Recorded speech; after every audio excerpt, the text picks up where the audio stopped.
Hello, this is Robert Rickover at Body Learning. My guest today is Peter Buckoak, who is an Alexander Technique teacher in London. He, in addition to a private practice, he oversees the Alexander Technique department at the Royal College of Music, where the technique is embedded in the Bachelor of Music program. He also plays double bass and performs in various groups in London. And along with Judith Kleinman, he's the author of a book called The Alexander Technique for Musicians.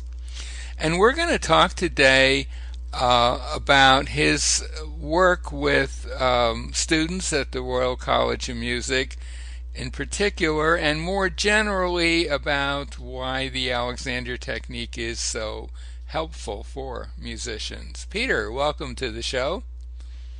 Oh, hello, Robert. It's very good to be here. It's good to talk to you again. I should have added, in his spare time, Peter looks after several colonies of bees. For some reason, I found that an intriguing note to add. Peter, could you begin by giving our listeners a very brief definition or description of the Alexander Technique? Yeah, sure. I would say the Alexander Technique helps you to become more healthy and to develop your skills, your existing skills, and when you're learning new skills. It makes it easy to change the way you do things.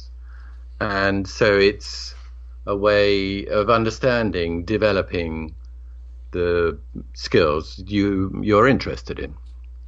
Yes, and it seems as though, at least in my experience, and I think quite a few other Alexander teachers' experiences, the one group of people who seem particularly drawn to the Alexander Technique are musicians.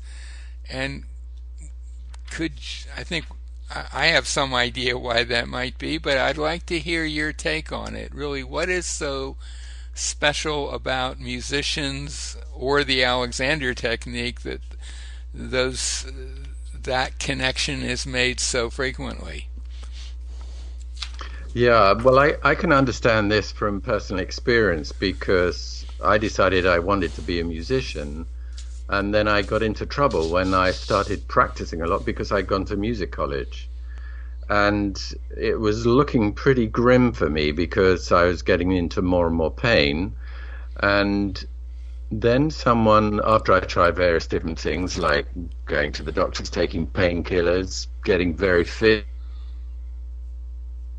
drinking a lot of alcohol, doing meditation, going to the chiropractor, all that sort of thing, someone said, what about the Alexander Technique? And so I tried it, and it made it possible for me to be comfortable and play the double bass, which meant I could study the double bass.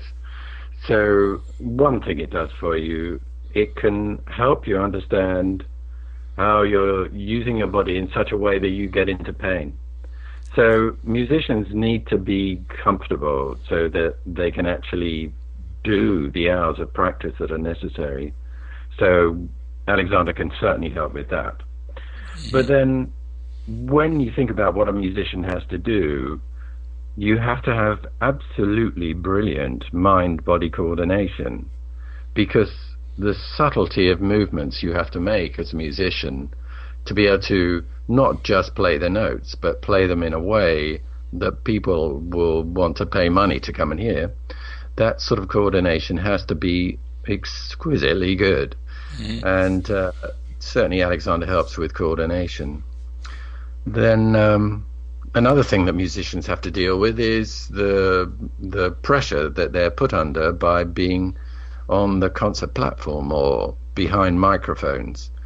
And so stage fright or performance anxiety can get in the way of what would otherwise be good playing. And so Alexander is an excellent way of approaching organizing your thinking and your behavior so that you can get past that huge obstacle. And if there was one thing, if I could only choose one thing that we could use the technique to help musicians with at the college, it would be performance anxiety, because it really damages careers. It stops people from playing sometimes, and it stops people from progressing in the profession as much as they might. Then, if you want another idea how Alexander can help, I would say you are continuously trying to develop technique, so either vocal or instrumental technique, and you're constantly being given advice by your professor.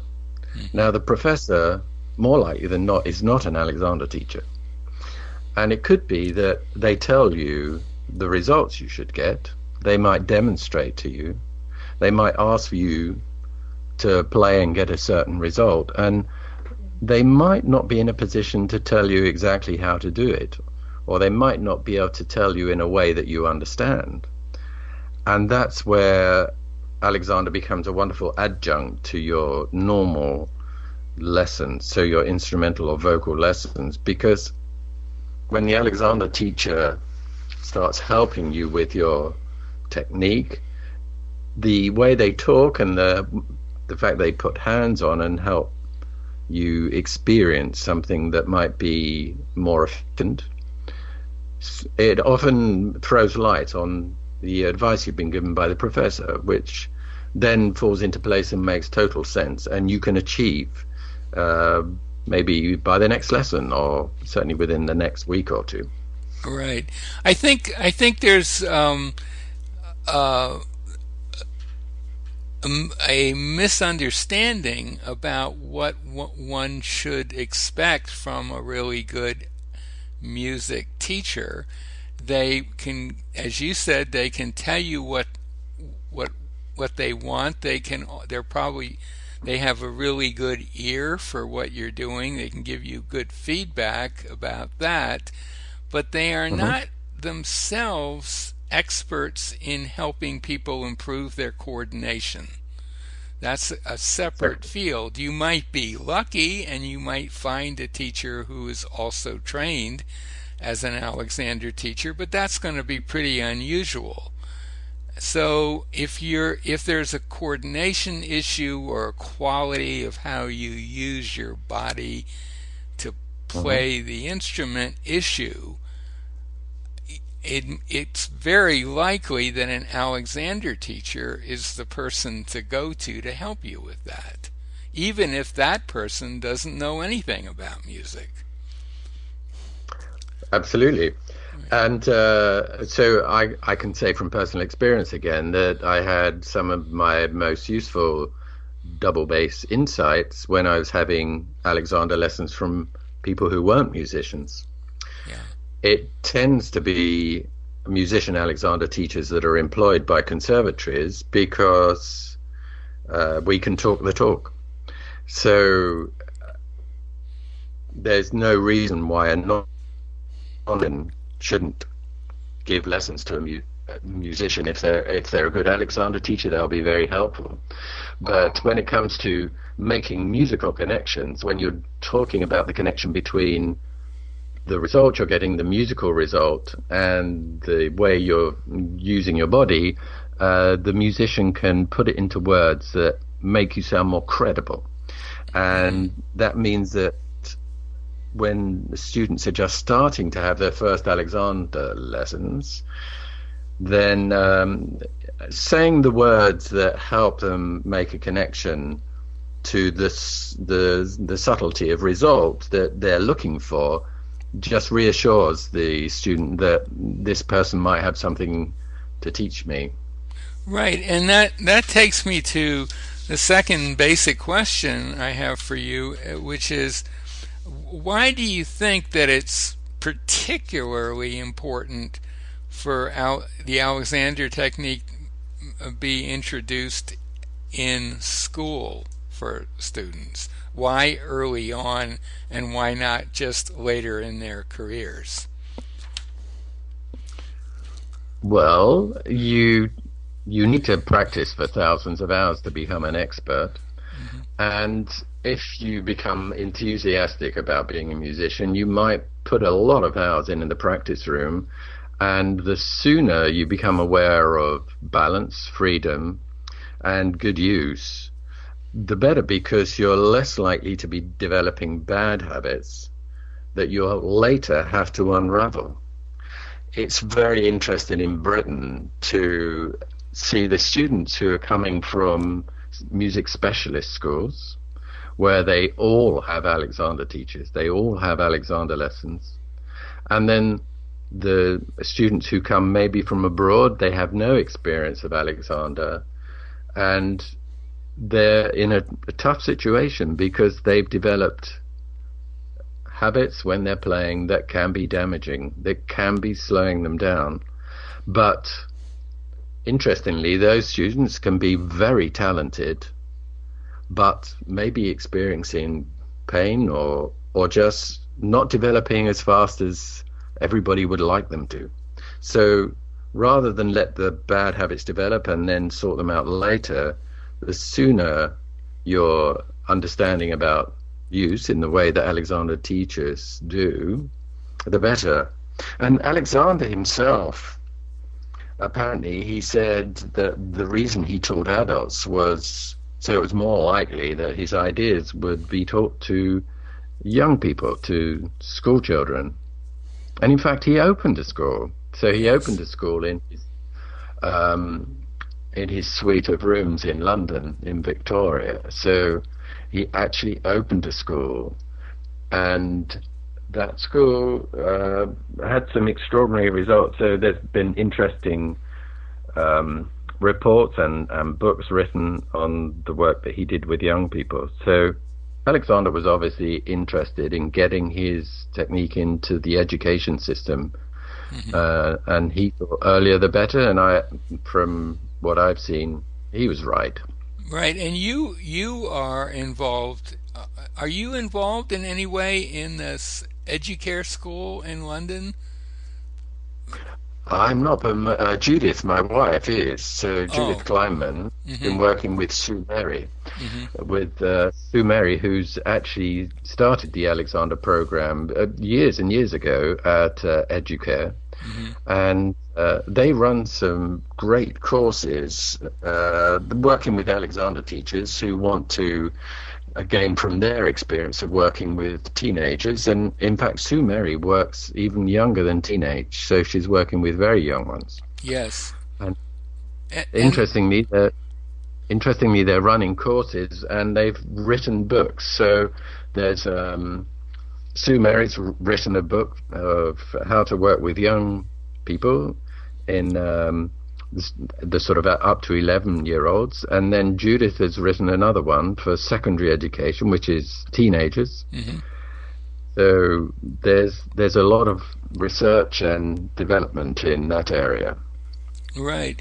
Now, could you say a little bit about your work at the Royal Center of Music? Royal College of Music. Royal College of Music, sorry. Yeah. Yeah, that's fine. Yes. Well, we've had Alexander there for decades, since the 1950s. So Dr. Wilfred Barlow ran an experiment in the singing department.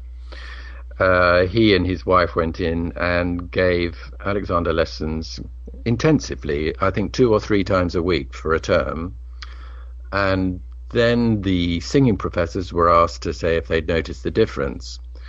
And they did notice the difference. They noticed that all the students became better students.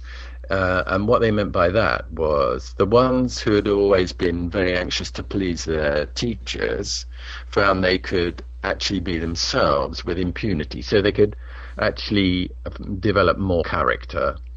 And the students all became easier at taking, they found it easier to take stage direction when they were singing opera scenes on stage and they were told to do certain movements. They found that was possible much more they became more biddable in that direction, so they could do what the director wanted them to do. They all had a change in vocal quality, and the singing professors were very impressed at how quickly they developed during this term where they were having the intensive Alexander. And their final conclusion was that the Alexander technique should become the basis of the training of all musicians. Mm-hmm. So that's a pretty dramatic statement to come up with, and right. The college did listen. They couldn't completely change all the courses they were running, but they decided at that point to find the money for 3 Alexander teachers to be working at the college. So the technique was available for students in as they thought was most necessary. So it became a sort of remedial exercise. So if someone needed help, they would be sent off for Alexander lessons.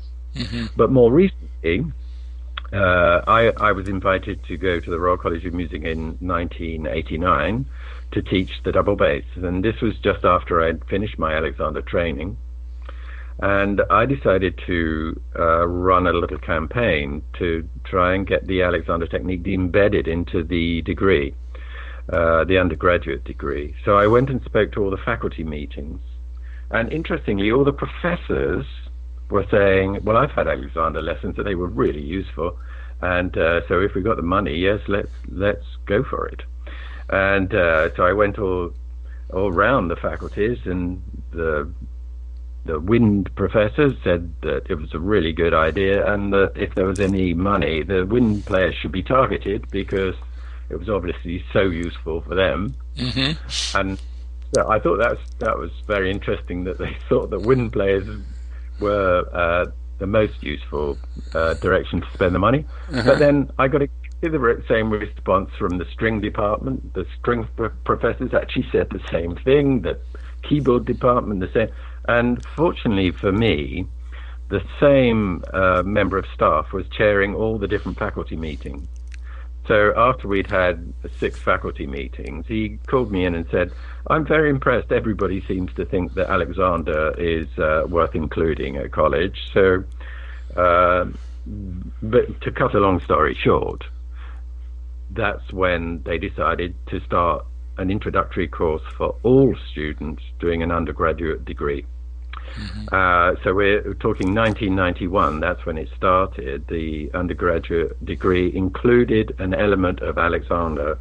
And since then, we've, so that's, was it 27 years, we've developed more and more courses. So now we have a different course for each year of the undergraduate school, mm-hmm. and then postgraduates have their own course as well.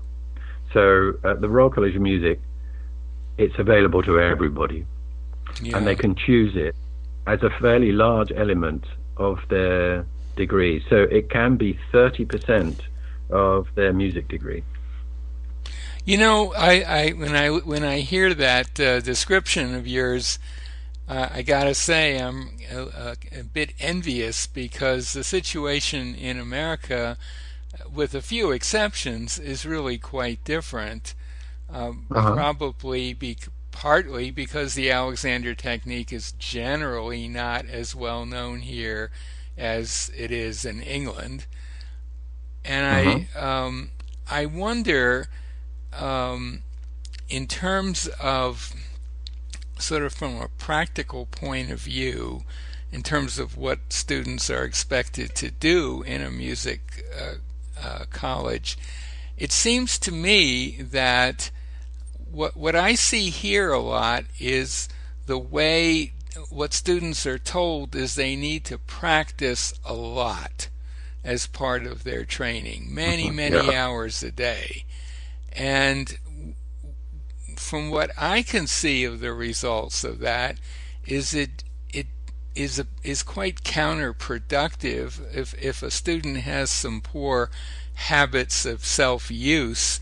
They're just going to dig them in deeper with all that practice, not to mention wearing themselves out. Whereas I suspect that at the Royal College of Music, there's a generally a different approach to practice time. Absolutely. This is something that it took a few years for there to be a new aura around the way to use the practice room. Hmm. But now, throughout the student body, we find people who are taking care of themselves. And so now, when you walk past the practice room, someone will maybe be looking at a video that they've taken of their practice and analyzing what's going on by looking at what they're doing and making a connection with what it sounds like.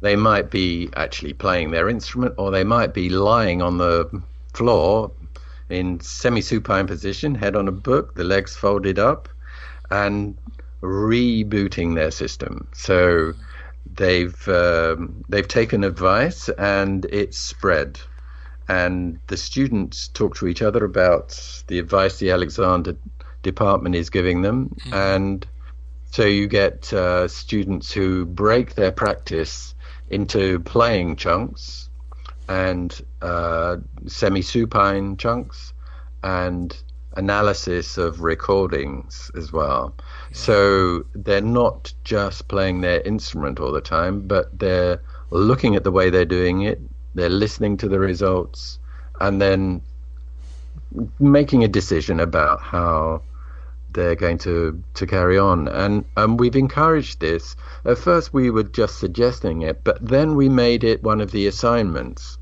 So the second years have to make 7 practice videos. Mm-hmm. And the first video is taken by the teacher. We walk around them while they're playing and take video recording, and then they have to look at it. And in the second video, they have to say what they saw in the first video and then say how they're going to work on making the change. And they can carry on working on that or come up with fresh ideas that they're going to experiment with.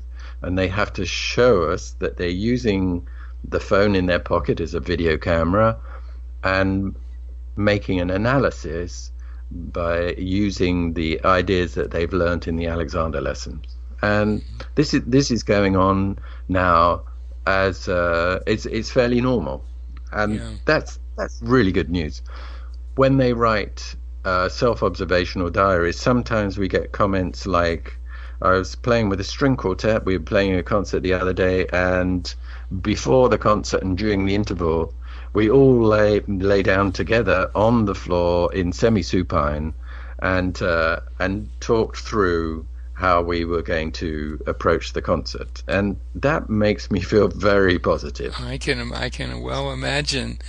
I don't believe that there's anything like that in the U.S. There are some schools, obviously, where Alexander technique is somewhat embedded, the Juilliard School, for example, but I don't think it's quite as intense and all pervasive as what you've described.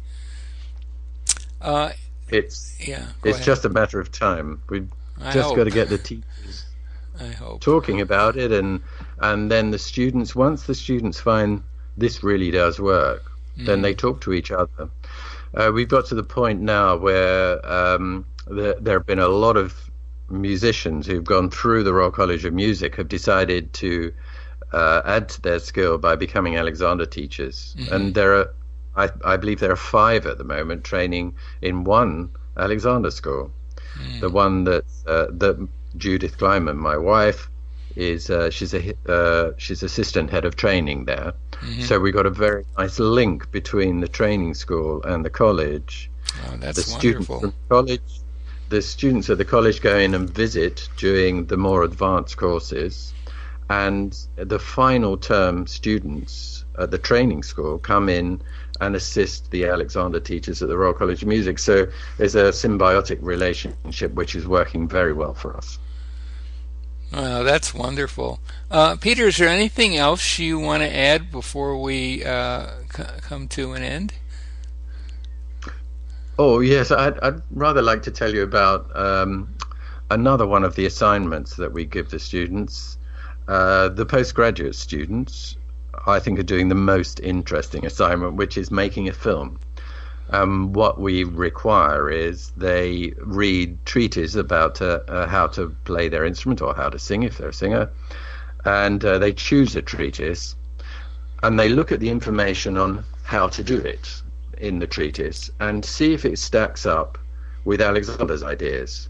And whether it does or doesn't, then they talk about it on the film, and they present themselves talking to camera. Mm-hmm. They maybe sing or play on camera, demonstrating the ideas that are suggested in the treatise, and talk about how Alexander might augment the idea, or if there's a contradiction, which there rarely is because they tend to choose ones that agree or stack up very nicely with Alexander, then they show their Alexander knowledge at the same time as talking about the advice, which is never Alexander advice, but may be compatible with it. And some of them have made the most wonderful videos, and we've started putting them up on our website. Oh, that's good. Is alexandernow.org. So we're putting, in fact, in the next few days, there should be 4 going up, if I can get myself organized there. Right. Well, I think this is a good place to end our conversation. My guest today has been Peter Buckoak, who is an Alexander teacher in London, England, and who oversees the Alexander Technique Department at the Royal College of Music. He's also the co-author with Judith Kleinman of a book, The Alexander Technique for Musicians. I'll be putting a link to his website by the interview, as well as a link to a website that will give you more general information about the Alexander Technique and enable you to find a teacher anywhere in the world. Peter, thank you so much for being on the show today. Oh, it's been a real pleasure. Thank you, Robert. Maybe I could just say one more thing, which is, sure, if anybody's in London, if an Alexander teacher or someone very interested in Alexander is in London and would like to come and visit the Royal College of Music, then they should get in touch with me through the website and we can arrange a visit. A lot of Alexander teachers come from abroad, and they come and sit in on the classes to see how we do it. Okay.